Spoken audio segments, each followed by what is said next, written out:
Once you change one thing, your mindset, you can attack everything. Your excuses will destroy you and take everything that you ever wanted from you if you let them. See, during those hard times, we didn't know how you're going to make payroll. During those times when you failed and things didn't work out, they were nowhere to be found. But you know what I discovered? When you're working at your dream, somebody said the harder the battle, the sweeter the victory. Oh, it's sweet to you. It's good to you. Why? See, when it's hard and there's a struggle, see, what you become in the process is more important than the dream. That's far more important. The kind of person you become, the character that you build, the courage that you develop, the faith that you're manifesting. Oh, it's something that you get up in the morning, you look yourself in the mirror, you're a different kind of person. You walk with a different kind of spirit. People know that you know what life is, that you have embraced life. You knew it was hard, but you did it hard. Practice makes improvement. You can always better your best. You can always go beyond anything that you have ever done. You'll never hit a state of perfection. You're always bigger than what you do. And so all you're looking for are new breakthroughs through practice and practice and practice. You'll get better and better and better. If you can't control your own brain and your brain controls you, you got to tell your brain where you want to go and how you want to go and how you want to get there. You got to control it. If not, it's over. Maybe you're a piece of shit. Maybe you want to be nobody. Maybe you don't have the determination to be somebody better than who you are.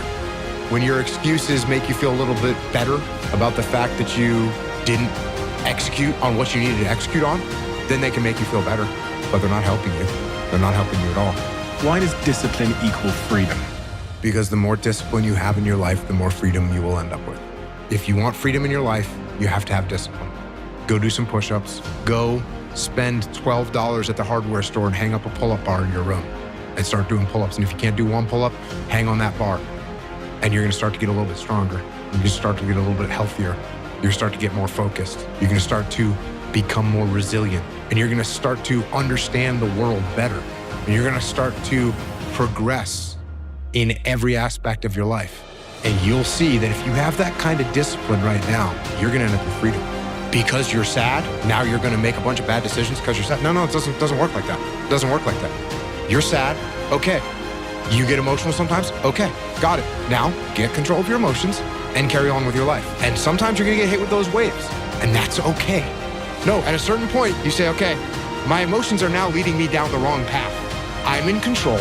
I'm not gonna allow my emotions to make my decisions. They're in the calculus. I'm not saying take your emotions out of the calculus, but they have to be one component of your calculus, not the whole equation. You can't pull them out of there or they'll bite you. But you can't make them the overwhelming denominator of everything that you do, or it's gonna be problematic. You have to start moving forward.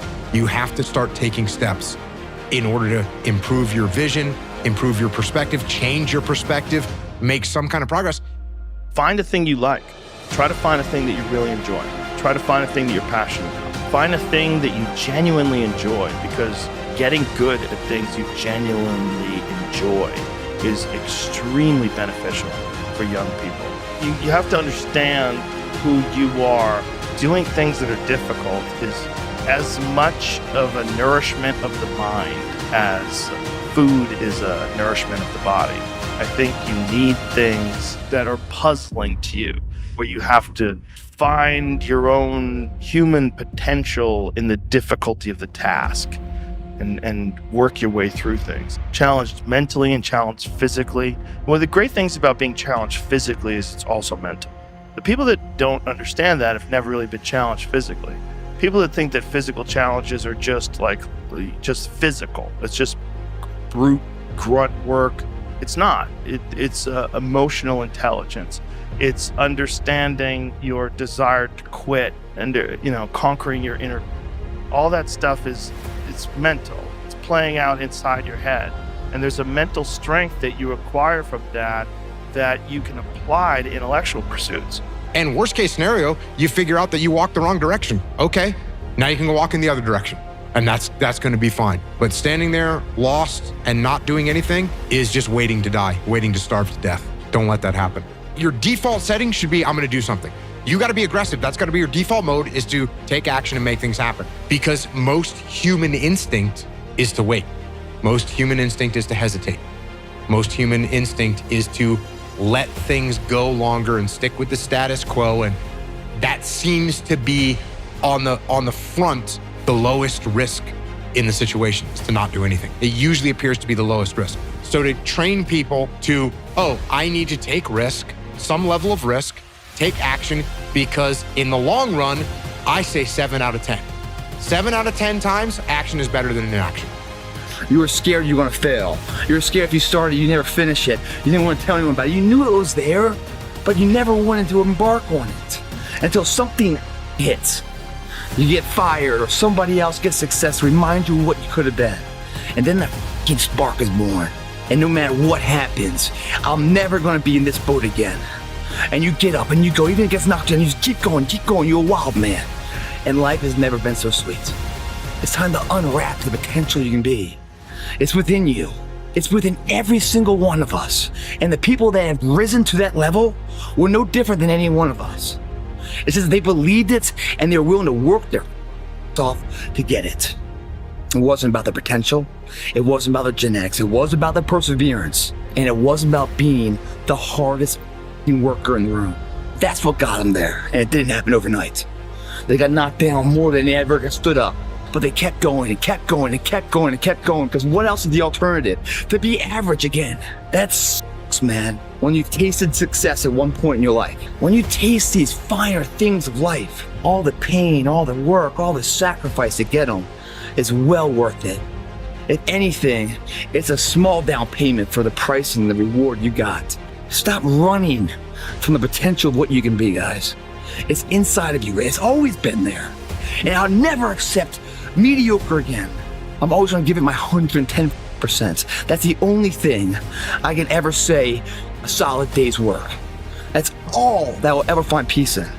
If you guys do not do that, I promise you, your life will haunt you for the rest of your days. I promise you, it will haunt you. It's a living nightmare, dude. It doesn't matter about the past. It's today. What are we doing today? What are we going to engage now? And once we engage, we commit. There's no half commitment, there's no quarter commitment, there's no three-quarter, it's full commitment. Once we engage, it's every day we engage. Because that's the better life. It's your option though. What are you gonna do? So even though extreme ownership hurts and is painful, it's also liberating, because now you have control over your fate and over your destiny, and that is a glorious thing.